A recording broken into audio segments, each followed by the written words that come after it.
What's up, my people? Welcome to the Red Light Special Live Talk Show with the girl, your girl, Yaminah LaJean.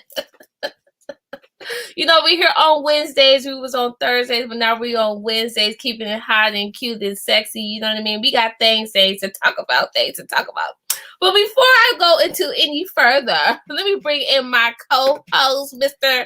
Ghetto Stiletto, aka Apollo Sadiq. What's up, boo? Hey, boo, how you doing? Okay, I see you over there with the whites. All right, and the red lips. I see you. You know, Cheers. I got my mug full of tea. Cheers. Shout out to our girl Trina Be Real. She's not here this week, but she will be back next week. Yes, listen, our boo Trina. Miss you, Trina. We miss you, girl. Now you look cute. I like this. I see you got the leg out. What's the tea? What's the tea, child? What's the tea? Just a little, a little hip, a little thigh. You know what I'm saying? Like Trina said, just a little hip, a little thigh. A little, see, I be trying to give a little chestises, some little chestises. I don't got no chest to give. I got chestises. I don't have that to give. So, I gotta give what I'm able to give.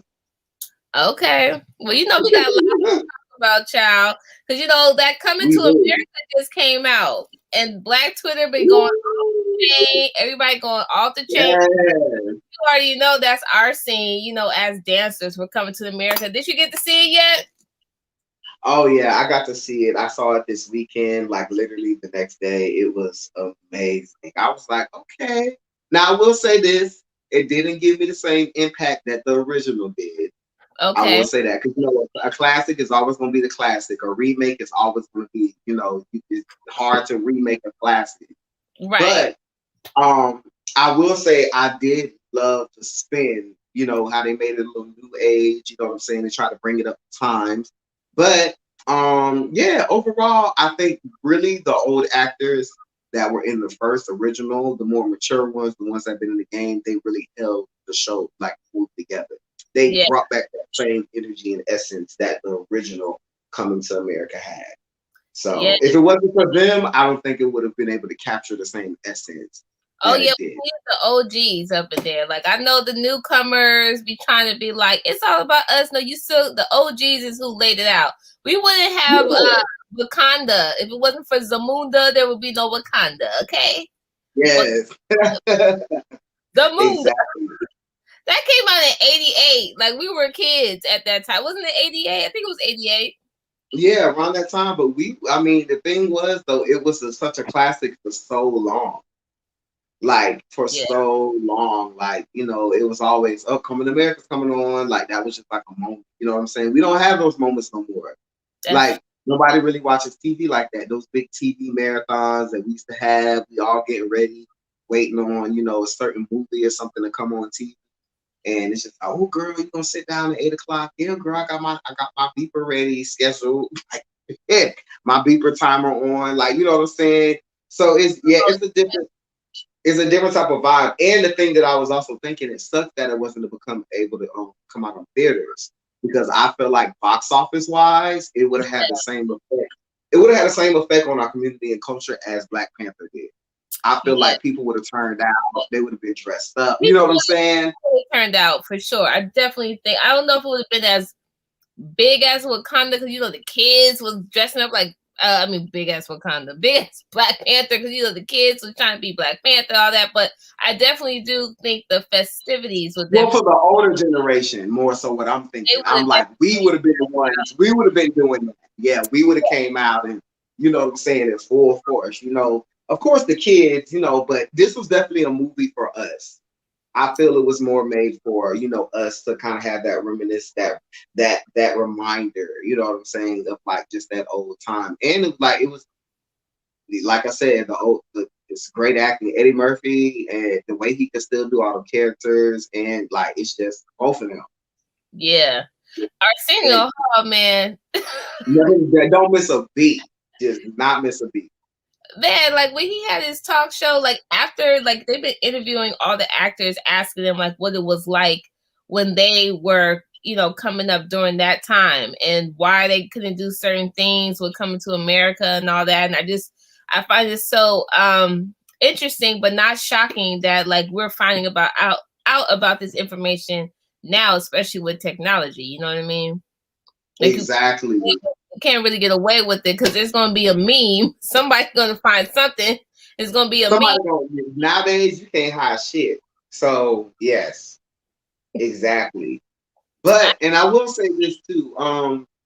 I was happy to see a lot of dancers that I know that got to be involved in the film. I thought that was dope. Love Tiana Taylor, except I wish her role would have been expanded just a little bit, even though it was like a mini, you know what I'm saying? But I wish they would have gave her the same aesthetic as the other girl. We just told her, just stand here. And she was like, okay. And that was I'm like, make this whole be Dougie or something, you know what I'm saying, the whole time. Like, you know what I'm saying? I wish they would have gave her an element that they could have, you know, that represented that old perspective. Because homegirl was still jumping, barking like a dog 30 years later. Still, and she still looked good. Now I did like the fighting scenes with the darters. Like his darters were beautiful. Like I really loved, like they showed the strength and that whole scene that they expanded on that. I was really happy to see that. And the older daughter, I don't know her name, but that actress, out of all the new characters, the new actresses that was in there, her role and the role of the barber, the hairdresser. Yes. Those two, for them being like new generation, like actors coming in. Right. Those are the strongest roles to me for the new generation. Like the most believable, especially the one, the hairdresser. To me, her role really brought everything together. Right. As far as just the concept of the show, of the movie, and just bringing that real type, that love factor. You know what I'm saying? Because that's what I was wondering. I was like, well, clearly he's going to go through the same perspective as his father did. But how? You know what I'm saying? But as soon as I saw that connection between the two, I knew it. I said, oh, yeah, she's going to be the one he's going to break from. I also like how they brought, how we were talking about the new people and the OGs. I love seeing my girl Lunel up in there with the blonde hair and thick as it can be. You know, I love I love seeing her. And they brought the DJ girls back. Yes. The one that was rapping, they brought them back. I was like, they had the same outfit on. I was like, okay, like it was different. Like it was definitely different. Now the musical part, when they started singing, I was just like, okay. Right. But as a choreographer, you know, we're both choreographers. How do you feel overall with that put together, the cast, the dancers, everything? They tried to bring in like that new generation. It wasn't too much traditional African. And you know, we're in a completely different type of generation when it comes to dancing. Yeah. So they try to bring that more, you know, that more new school vibe, like more Afro beats and stuff like that. So it didn't give me the same type of perspective as the first film did, because like the way that they came, it was just like that was on that whole scene was just like on another level. But you know, the original was really Afro modern. It wasn't even, I mean, Paula Abdul did the choreography, but it wasn't necessarily traditional. Yes. But for that time and the costumes and all that, it really was. That's what I like with the costuming, like just the aesthetics of that whole scene. It puts you more in that mode, you know. Yeah, because definitely she was giving jazz funk for sure. Yeah, but you know what I'm saying? But they wanted to, because even like the dancing wasn't the focus of this film, right? You know what I'm saying? Which it wasn't the focus of the last one either, but that was like one of the big surprise. Like, woo. That was like the big surprise, like the bitch, they're on their way. But I feel in this one, they brought it in there, but just to maintain that perspective of last time. But that wasn't meant to be the main perspective. Right. You know what I'm saying? Yeah. So, and then, like I said, they brought a new twist to it. They get the Afrobeats feel to it, you know what I'm saying? They was bringing like that southern, like giving like that whole like fraternity vibe. I was like, okay, this is different. Like yeah. It was like, all right. So, you know, like I say, just trying to, and I feel like you have to do that. You have to modernize things kind of, because you got to do what's going on for what's going on today. Right. You know what I'm saying? So like, like it was, that's what I'm saying. But every dancer I'm sure was curious to see what that moment was going to be like. Or what it was right. I know that everybody was looking forward to it. And one thing that was a little disappointing was some people were like, oh, this wasn't as good as the last one. I'm just like, look, this is entertainment. You know, black people are working, people getting jobs. Like Eddie Murphy really did a good job on this. But you know, as a community, we can always be real tough on our people. You know what I'm saying? But that's the thing. It's always going to be hard when something that is so classic is an original. It's going to be very hard to create a remake that's going to have the same impact. You know what I'm saying? Right. Or even the second. You know what I'm saying? The second one. Like to me, I felt for what it was. The times. It was great. Comedy was very different back then. Yeah. Definitely. Comedy wasn't so. It was dramaful at the same time. It was very real. Even though you had funny moments, but it would really put you in a perspective like this is real. Like I could really feel this happening in like real life. Today it's kind of like I can see this happening. Like, oh, he's gonna go run up on the lion and try to grab the hair and do the whole case. It's like, right. I don't see that. Well, shout out to Coming to America and everybody that was a part of it. You know, congratulations. Shout out to everybody that was casted, everybody that was part of it. Like, yeah. All that cute stuff. So, you know, let's move on to the next subject, child. You know, we talk about Black culture. Now, let's get into this Meghan Markle and Prince Harry situation. I know they had this interview with Oprah and all this stuff. Now, we knew. What Oprah said. What?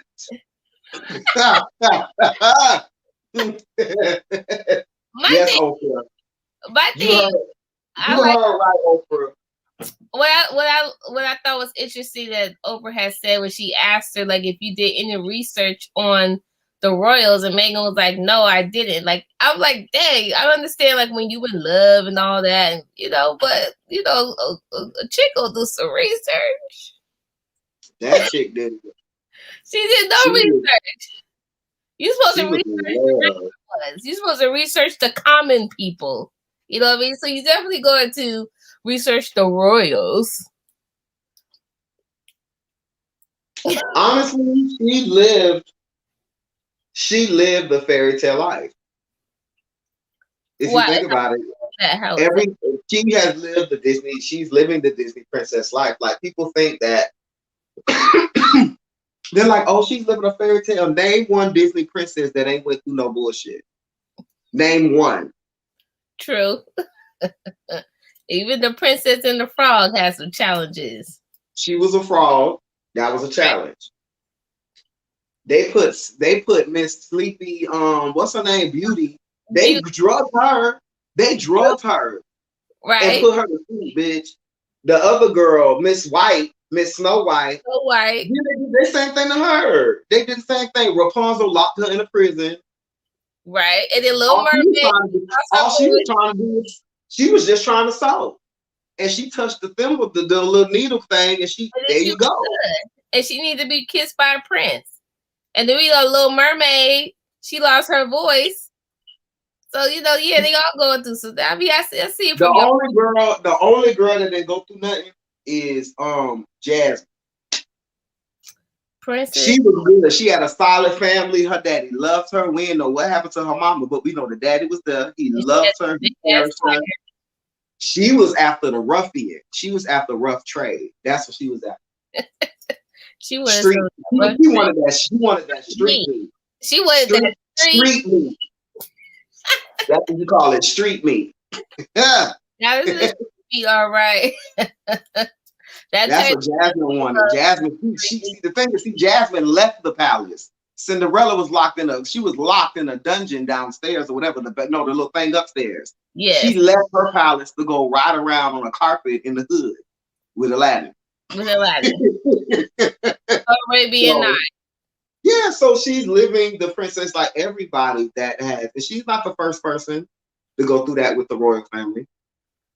No, well, we all know Princess Diana, but you know, this whole dark-skinned baby and all of that, like people are surprised hearing that.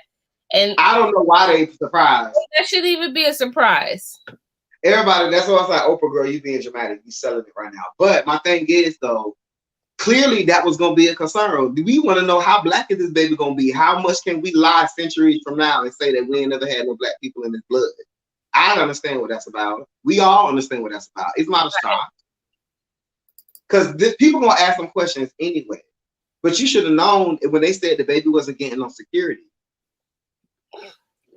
Now that's wild to me. How the baby not gonna get security? We know this is Prince Harry's child. How this child not gonna get no security? That don't make no sense.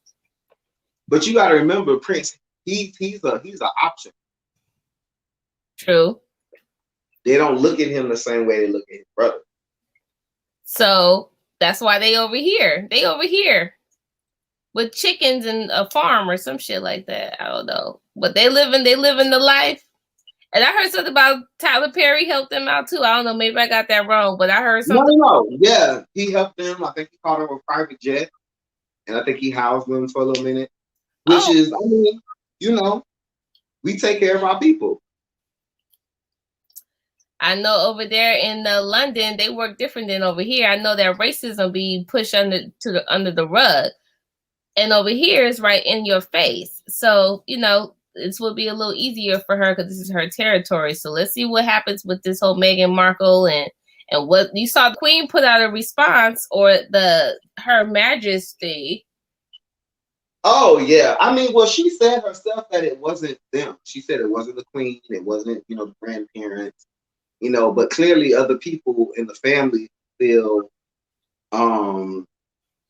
you know, invested in whatever their piece of the, you know, the extension that's moving through the years.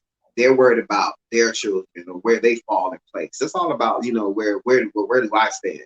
Where do I? And you know, it's all about bloodline and all that stuff, you know. Well, you know, they over here first it was this whole big spiel about her getting married or becoming a princess and blah blah blah blah blah. Now as they done flee the palace and they're back in the United States of America, land of the free, right? That part. So, so we'll see. I'm gonna be watching this story, so we gotta watch this story. We gotta keep our eyes on this story, child. I'm keeping my eyes on it. And then the dude from BBC, Piers Morgan, he had a little meltdown. You know, he quit. Watch that interview. I saw the moment where he had the meltdown. And apparently, what they're saying is, I guess Meghan Markle supposedly went on a date with him once. And wherever, I guess they took a cab to or wherever, she left him and went to a party and met Harry at the party. And that was the last time he ever heard him. So he's had like a little chip on his shoulder. What? How old is he? Girl, he looked 50. He looked about 60, but that's what I'm saying. That don't make no sense. I didn't hear that story. I mean, he been going because he talked about it. That was from his mouth. He said it like years ago. He mentioned that. And he's had a quarrel with her ever since. He's always had something to say about her. But Meghan, I heard also she called up to the studio, is what they're saying. And she wasn't mad about the racial stuff. She was mad about the mental health stuff. That's what the thing about her wanting, you know, seeking help, want to go to a mental hospital, you know, or seek any type of treatment. And they was like, oh no, girl, that ain't gonna be cute for the royalty. Like, you ain't gonna be having us in the tabloids talking about she's insane. We already don't want you here. Like, you know what I'm saying? So you need to keep your praise to yourself. Basically what they told me. Exactly. Well, you know, we got our eyes on this and we want to support our sister out there. It's still March. It's still Women's History Month. So, you know, she about to have a baby. So lay off of her. Let her do her thing. Let her be happy and let her have her baby in peace. That part. So, you know, why everybody worried about princes and princesses and love and dark-skinned babies and all this other kind of stuff? Like, we still on this pandemic stuff. And you know that stimulus they just passed? That COVID relief bill, child. So that means that stimulus about to be here. And people about to be buying new shoes. We're going to see new cars. We're going to see people stunting on the IG. All the ratchetness. I call it, you know, ratchet TV. I don't know this time, Yaminah. I don't know. Because people going to be smarter? It was different last time because people didn't have backed up bills. Oh. This time, people got rent that's backed up. They got all types of shit that's backed up. So I think people gonna be a little bit more smart this time. Okay. That's true. I mean, I hope they spend that $600 that came through. You know what I'm saying? Because I know that went out quick. You could spend $600 in 2 minutes. I know. But that happened during Christmas too. You know what I'm saying? I feel like around that time. So, people was, they was on a different tier. But I think this time people gonna be trying to take care of business, at least try to catch up a little. I mean, it's been over a year. What is it? March 10th now? It's literally been a year that we've been in this pandemic. Like, this year really went by. So much stuff happened in this year. This whole from March 2020 to March 2021. So much has happened. We've had the pandemic. We've had riots. We had marches and speeches and all, Black Lives Matter and All Lives Matter and presidential shit and all this other stuff. And it's really oh, Monica says that she wants a fan. I got you, girl. Yes. But so much has happened. And right now it's like things are like, it's this weird transition that's going on right now. You know what I'm saying? People were marching in the street. We had the police, the I can't breathe, all of this stuff going on. You know what I mean? And then boom, here we are. New president. We had the Trump administration at first doing all this fuckery and craziness, and now we got Joe Biden. We got a new president. How are you feeling about the energy right now? The energy is very different, and I think the polls are talking about that. 74%, they said today, 74% of Americans are in agreement with Biden plan. Bitch, 74% of Americans ain't agreed to shit in centuries. So I think that kind of tells you the way things are going, because every single Republican on the House and the Senate voted against the bill, but 74% of Americans support it. So I think that kind of lets you know where we're headed. Right. Because at the end of the day, because here's the thing, everybody's worried about money, right? But do you think people that don't got no money, that's broke, give a damn who they getting it from? They just want their money.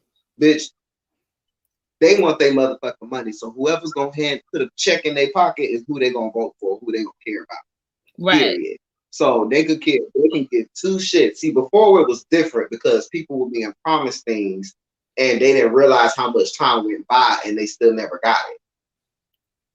You know what I'm saying? So it's like, but they promise, but they're not paying attention. They're just letting things, just like, girl, you didn't care about that wall anyway. Yeah. So clearly you weren't paying attention to what was going on with it. You just use that as an excuse to support your ideas, etc., so forth and so on. You didn't give two shits about that wall because you didn't know what was going with it. When the wall was breaking down, the wind was blowing it over, the wind was pushing through it, it ain't complete. You wasn't out there rallying about a wall, bitch. You didn't give a fuck about a wall. No. You just in here, things are coming, changes are coming, stuff is coming, bitch. I can tell you what's coming now in this administration, a $1,400 check. But don't you see how like that how they rise and extended unemployment and a few other things that's coming, right? That we ain't seen yet. So Monica says 1,400 ain't a lot, but 1.9 trillion is. I want reparations, not a vaccine. Child, 1.9 trillion is a lot of money. I want more than $1,400. They gave us 600 before. Pop the money. Check up the juice. You know what? I'm with her. I hear that too. But you know what? There's always talks about reparations. But we'll see. I'm with her on that. The $1,400 ain't enough. Not when we know other countries, they don't got no vaccine because they don't need it. Plus, they've been supporting their people, giving them. They've been paying their people to stay home. They giving them $2,500 a month plus to stay home. Right. And so that's the one thing I have an issue with about everything that's going on. And I guess we can't say like, because when Ebola broke out over there, we didn't have to get no Ebola vaccine. You know what I'm saying? Right. But it's so interesting that in America mainly, and a few other countries that have the same type of, morality and sense of, I don't know, assertiveness or whatever. Right. majority of the world ain't really being vaccinated like that. They don't gotta be because they have eradicated the virus. They ain't dealing with COVID. You know what I'm Right. saying? Or they're dealing with it on a level to where it's like the flu or whatever. The only reason we got a vaccine is because we hard headed. Yeah, because I got people in Italy right now. Like, there's the security, the police. They are serious about them coming outside. They are not playing any games.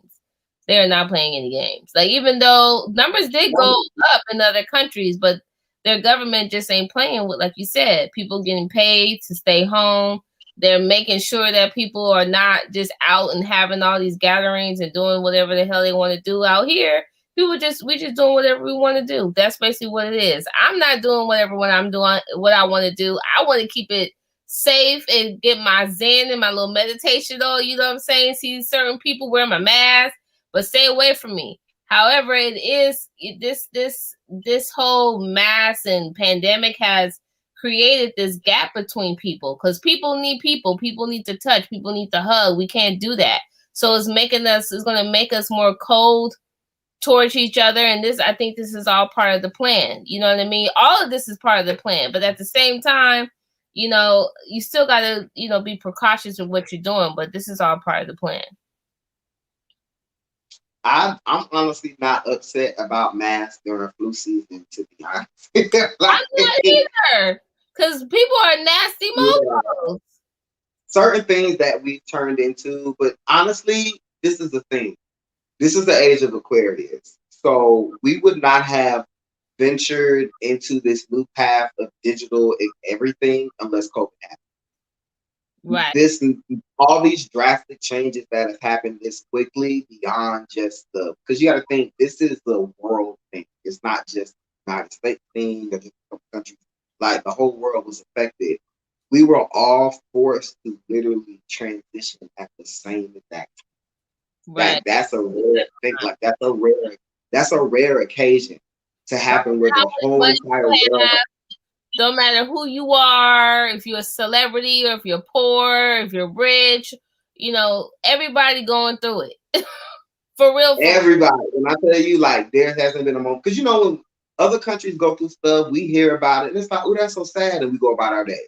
Like, you know what I'm saying? Like, we're not fully engulfed in their experiences that they're going through when they're having this moment. This shut every single body down, bitch. No, at one point, no one was going outside. Right. Like, we've never had anything that collectively brought us together at the exact same time to where we're all having to move the exact same way. Right. We're all having to think the same things. Like, when has the whole world, that's like, think about it, it's almost like an asteroid is coming to Earth. And we're like, bitch, we all about to get hit by an asteroid. The whole world is involved. Right. Everybody's feeling the same energy. Everybody's scared. Everybody, you know what I'm saying? So, but these things forced us to transition into things that are more sensible. Bitch, a lot of y'all don't need to be going into the office. Y'all job is easy as pie. Bitch, sit at home, get on the earpiece. Hello, may I help you? All right, I'm gonna ship these books to you. Hello, may I help you? All right, I'm gonna ship these books to you. All right, let me switch you over to HR. Bitch, why are you going into the office for that? Why are you risking your life every day to get in a car, to be in the office during COVID? Or you know what I'm saying, or whatever, when you literally could be at home. Y'all wasting money on air conditioning, gas, all these other things. You know what I'm saying? We need some of y'all hoes to sit down anyway. It's already global warming. Some of y'all cars need to sit. Right. Well, I'm glad that we're part of a generation that we're still young and we're still, you know, we're still learning, but we're very aware of what's going on. You know, we're from pre-COVID. We know how to work. We understand digital stuff. We can make a decision. We don't have to be so caught up in technology the way post-COVID folks are, or the younger generation is. Like, we know that if the lights shut down, we know we can figure out how to make a fire. We can figure out to boil some water some kind of way. We can figure out that shit. If we don't have our phone, we can still figure shit out. So I feel that if we're smart enough and we're making the right decisions, the main thing is the mental blocks that we have to get over, because this is what causes the mental blocks and the emotional blocks, you know, those kind of things. And then you're looking on your Instagram and you're being blocked more. So it's important to use this time to, you know, use all of your senses. Because what they say, we only use 10% of our brain. You know, we can, like Monica just said right now, we can read and we can write. We can still do that. I still got money.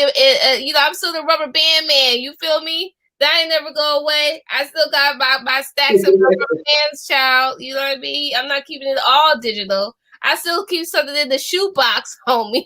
You know what I mean? So I'm glad to come from that generation so I can be able to still use both of those things to be successful. Yeah, and as time goes by, it's interesting because we are the last generation to have experienced that, and I think it's gonna die with us. Those experiences. I feel like tangible things are slowly. Those, if anything, those are gonna be luxury. Like you're gonna be paying top dollar to go outside and smell fresh air. You know what I'm saying? Or to go to the beach. You're spending like $500 just to go to the beach to feel the sand because that is just that abnormal to have nature. Like that's what it's going to start becoming. These things that are our natural senses, our natural habitats, everything. Going outside is going to cost. You know, and you're not going to be able to just go to the park anymore because they're not going to be available like that. That's going to be something that we're all gonna miss. It's like, damn, you remember we could just all just drive to the beach? Right. Now, girl, it's like $300 just to get on the sand. Like, you know what I'm saying? And God forbid you want to get in the water. Oh, good. That's like a platinum package. It's like, you know what I'm saying? It's like Demolition Man. We watched Demolition Man back. That's Total Recall. You know, all of those movies were preparing us for right now. We were kids when we saw this. Terminator, all of that stuff. Like that shit was Back to the Future. That stuff was real. Like we're gonna be in a moment to where to drive your car is probably gonna be illegal. It's illegal for you to drive your car. You're only able to use automatic drive. Anybody that has a manual car, it's like, oh my goodness, you still have a manual car? You still don't have you still driving? Oh God. No, I want to be able to. I like to have a chauffeur, and I like to be able to drive my car. Okay, that's one thing I liked about New York. All that stuff is going. All that stuff is going to be obsolete soon. Like it just going to the mall. What mall? Ain't no mall, girl. You better shop online and put on this headset, and you're gonna go through the digital experience of being inside a mall. Who's going to mall? Like. So let's move on to the love stuff, right? Since we're talking about all these things that we are predicting that will be happening, because we did watch Demolition Man, like we said. Like, how's this whole love making thing going to do with this whole vaccination and dating and vaccination and love? Is it going to be like, are you vaccinated? Okay, are you not vaccinated? Or I can't fuck with you because you ain't vaccinated. Let me see your vaccination card. Is that what we go with too? The reason I doubt it is because I think everyone, like some people might feel that way. But it's not gonna get that far. Y'all ain't asking hoes to put out their STD cards, bitch. Can I see your health records? Right. Y'all already not doing that. So, you know, I don't see why people I'm sure there's gonna be people out there. Now, it is a question now, not dating, but what we'll be able to do inside society if we're not vaccinated. That's gonna be a thing. Yeah. Now with dating, people do date. People still fucking. They still doing what they want to do. Right. So you know what I'm saying. I think that now just the love scene, even with technology, that is expanding with the love. But the thing is, I don't know if that's you. I'm talking to you for how long? I don't know if that's you or not. That's right. Because they can do what they need to do on camera, and we're not really gonna see them in person because why? We gotta wear a mask, or we're not sure they got COVID, or need to take a COVID test, or whatever. Or technology, they could switch their face. They have all that new CGI technology now, and those deep state videos where it like it. You don't know who the fuck you're talking to sometimes. I see what you talk. Oh yeah, That's what I'm saying. We're talking about technology, so I'm thinking about all the just different things because that is going to be how people start relying on stuff even more. It's like, well, let me rely on the digital thing. I'm not able to travel. because I'm scared of COVID. Let me, or what you know what I'm saying, or whatever. Because Right. clubs right now in certain like LA clubs ain't been open for I don't know how long. So your chance of meeting someone in a club, you haven't been able to do that for the past year. Your Right. only way to meet somebody has been online. For real. It really, yeah. And we started with the whole MySpace. That's how our generation started, was dating online. And we had I the know Facebook, MySpace, like yeah, Black Planet. Black Planet. And that was just like a bonus for fun. I feel like we were just the test tube babies, man. We were just the test tube. They tested us on all of We this. was the guinea pig. Yes. And then now it's like coming full throttle. And we're like, whoa, this looks familiar. Yeah. So, we know that people are not going to just right away. We have people doing sex parties before there was even a vaccination, for real. So it's going to take a minute before that happens. But I know there will be a group of people who will say, have you been vaccinated? Have you been vaccinated? Oh, I don't know if we should mess with each other now if we're vaccinated, So I still just say stick to that COVID test if you want to know. That's it. Yeah. Don't stick to so quick. Exactly. So what you got going on, Apollo? You got anything coming up? I know you've been you got your merchandise coming up, and yes, we'll be doing a launch soon for the Ghetto Stiletto merchandise, alongside with Dance Freaks. So I'm excited about that. That'll be in the spring, so coming in April. I'm teaching tonight. Every Wednesdays now I get to co-host this lovely show with you, and I get to teach right after. So if you're in LA, Los Angeles area, ladies and gentlemen, 9 p.m. Studio 216, Van Nuys, that's where I'll be. So yeah, you can catch me there. And yeah, other than that, I'm just, chilling. I'm just waiting to see when I'm comfortable enough to travel. That's all. That's my only thing. I haven't got a chance to travel. I travel now. yeah. So yeah, I haven't been able to travel. So that's my only thing. I really want to go back home and see my parents. You know what I'm saying? Be able to see my family. So be able to see my friends back home. And I haven't been back in a year over it. So Right. I'm just like, ooh. So yeah, but I'm ready. I'm ready to travel for sure. I feel you on the traveling part. I've been going on little hikes and stuff like that, but I really do want to go to the Caribbean or something. I just want to get away. You know what I'm saying? Not necessarily. I want to go to some island and just kick it with my margarita. Exactly. Or sangria, you know what I'm saying? One of them. Or a Long Island iced tea, or some hornitos. Or I miss the food. I really miss the food. I was in Puerto Rico, had me some crab rice. Okay, I remember I was in Puerto Rico, San Juan, and Yasco, Ponce. You know what I mean? I did one of them trips.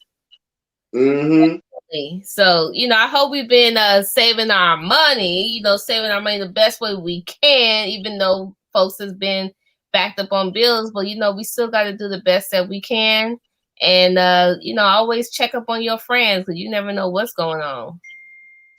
Yeah, that is true. You never know. Definitely check up on your friends. Yes. Okay. Yeah. All right. Well, I know that we do have some stuff coming up in the moon pretty soon.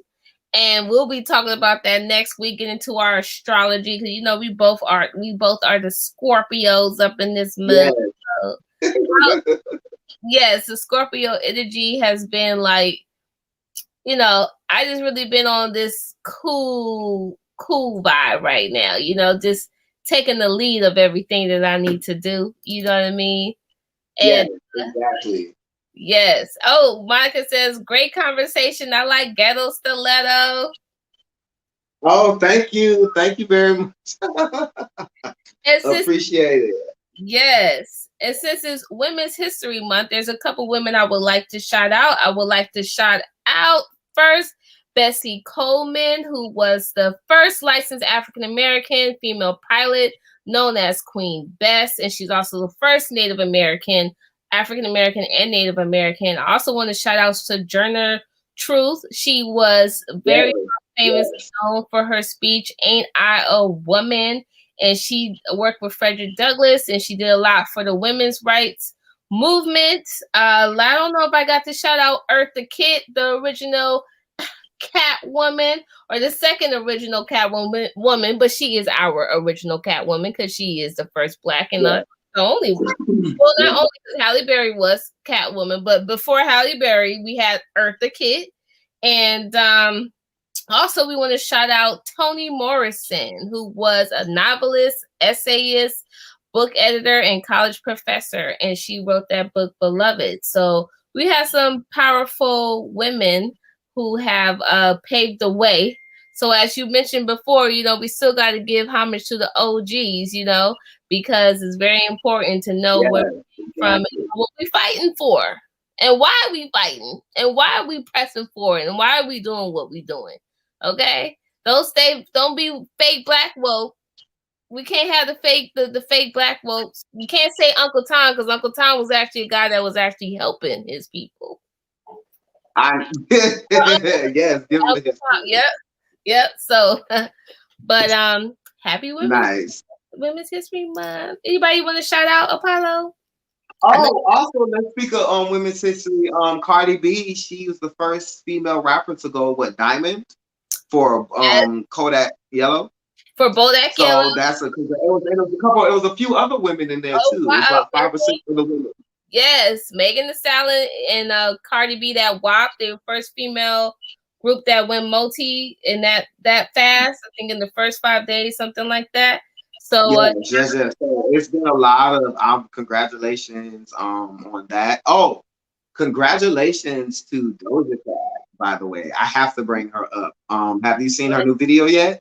Streets, right? I love that song, but I have not seen a new video. I need to check it out. I'll definitely check that out. Man, you need to check it out. She's definitely bringing back that old school, like Hype Williams type of vibe with her. Like it's like that type of vibe, but it's also very, very, very chic and fashionable. Like I love this new. Not saying a new direction, but I like to see her like that. She's because she can be very couture. She's very organic. She's really, really raw. And like when you see the video, you're gonna love it. I like the video. The imagery was amazing. Her body, everything. Like it was amazing. I was just like, wow. Like it was very. I was stuck. I was literally because I haven't seen imagery like that in a while. On an artist, especially in like a rap artist, like everybody, they're like visuals are either these days very everyday, like just I'm in the street, so I'm on set, you know what I'm saying, or whatever, or it's very like green screen, like kitty, cartoony, you know what I'm saying, like that. Right. This one, it was very conceptual, like it was very interesting, nice and dark. And I just love I love everything. She also looked like FKA Twigs. Their face kind of remind me of each other, even though FKA. You know who she gives me? Honestly, she gives me a thicker Tanashi. Like even the sound of Street makes me think of Tanashi. Like it's just like it's a thicker Tanashi. Yeah, but she still, like that sound, that poppy vibe. But she's still her own like entity. Like Yeah, definitely. So she's definitely like killing the game. I mean, she had a little hiccups, you know what I'm saying? But which everybody does, and I feel like artists these days, when they have minor hiccups, they go through a lot more backlash because we have, once again, technology and social media than they did in the past. Because you gotta think, a lot of these older actresses and artists, they done did some shit in their past. Killed people, all types of fucked up charges, all types of shit. And people don't think about it and they're not canceled today. You know what I'm saying? But anybody might have said something like, like if you took all those people and pulled up a lot of things that they did in their past, you'd be like, fuck. Like, so I think we don't have as much grace because we have social media, but I'm glad that she's been able to overcome that. And like she's really been clean. Because that's the thing, to come off a situation like that and then to still have support. People supporting her art. Specifically her art, not because they like her, she's a good person. Like, damn, I hate what she said, but I can't deny, her artistry. Like she's dope. So, and two, I love her body. Real bodies are coming back to the industry. Real music, real lyrics, real artistry, and real bodies. I love that about her. And a lot of the new artists. Yes, I'm feeling that. So let's keep it up. Let's keep that culture, the realness pushing through. And we do it in our work anyway, but because we turn on the TV, we be seeing stuff we already did. Well, and that's the thing that's crazy, because when you look at how female rappers especially, and all back in the 90s, the 80s and 90s, everybody was pencil thin. The main girl was pencil thin. She probably ain't had no ass, like no tan or nothing like that. Then there was this big switch. So it was like, oh, now if you're thick, that's not a good thing. But then it was like, oh, but if you get your body done, that's dope. But if you were naturally thick, that wasn't dope. Right. And it was just like, but wait a minute. Like, you know what I'm saying? Like, you prefer, you know what I'm saying? It's like, oh, you're actually naturally thick, but you could be working with that. But it's like, no, I want to be thick like this. So now things are starting to change, because you have these girls, a lot of them probably would have not been, they'd be like, ooh, their bodies. Like Trina, for instance. Right. As long as she's been out, she's always had a natural body. And she's been known for it. But at the same time, no one ever really, when like the bodies became a thing, she was never representation, because like she didn't have her body done. So nobody paid attention to her body. That's true. That is true. I didn't even think about that. Yeah. Well, we know like, in Florida. I'm pretty sure Florida was all over it. Oh yeah, of course, definitely. But just overall mainstream, it was just like, well, her body's natural. You know what I'm saying? Right. Like, it wasn't a thing that she had body. Right. It was just like, okay, we got body. Yada yada yada yada yada yada yada yada. Exactly. Exactly. Well, on that note, we're gonna close out. Thank you for coming through tonight, Apollo. Thank y'all for watching my special live. We will be tuning out, and have a good time. Good rest of your week. Ciao. Yes, enjoy your week, everybody. See you next week. See you next week. Ciao. Bye, y'all.